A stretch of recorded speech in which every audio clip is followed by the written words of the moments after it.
बिस्मिल्लाहिर्रहमानिर्रहीम। अस्सलाम वालेकुम। वर्ल्ड उर्दू न्यूज़ के साथ मैं हूं सना हुसैन। खबर शामिल करते हैं पंजाब से उस्मान सुलहरे की रिपोर्ट के मुताबिक पंजाब असम्बली के यंग पार्लियामेंट्रीज फोरम की सदर आमना हसन शेख ने भारत की जानिब से हालिया झूठे दहशतगर्द हमले और इसके बाद पाकिस्तान पर लगाए गए बेबुनियाद इल्जामात की शदीद मजम्मत करते हुए एक मुतफिका करारदाद पंजाब असम्बली में जमा करवा दी। इस करारदाद में आमना हसन शेख ने कहा है कि भारत की जानिब से एक मरतबा फिर फॉल्स फ्लैग ऑपरेशन के जरिए झूठ का एक नया ड्रामा रचाया गया है ताकि अपनी अंदरूनी नाकामियों और सियासी बहरानों से तवज्जो हटाई जा सके।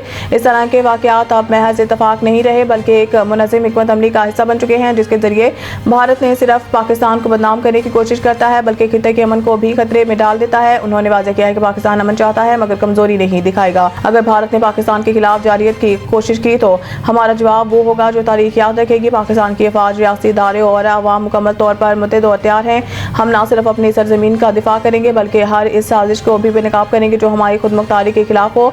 आमना हसन शेख ने आलमी बरादरी, अक़वाम मुत्तहिदा और दौलत मुश्तरका के तमाम रुकन ममालिक से मुतालबा किया है कि वो भारत के इस मुसलसल रवैये का नोटिस ले जो न सिर्फ बैनुल अक़वामी क़वानीन की खिलाफ वर्जी है बल्कि खित्ते में जंगी माहौल पैदा करने की खुली कोशिश भी है। उन्होंने आलमी सतह पर एक गैर जानबदार और शफाफ तहकीकात का भी मुतालबा किया है ताकि सच सामने आ सके और भारत का झूठ बेनकाब हो सके। आखिर में उन्होंने कहा कि पाकिस्तान का नौजवान तबका खामोश तमाशाई नहीं बल्कि इस खित्ते के मुस्तक़बिल का मेमार है। हम सिर्फ अल्फाज के नहीं अमल के भी वारिस हैं। हम अमन के दाई हैं, लेकिन अगर जंग हम पर मुसल्लत की गई तो हमारा रद्द अमल दुश्मन के गुरूर को खाक में मिला देगा। पाकिस्तान जिंदाबाद।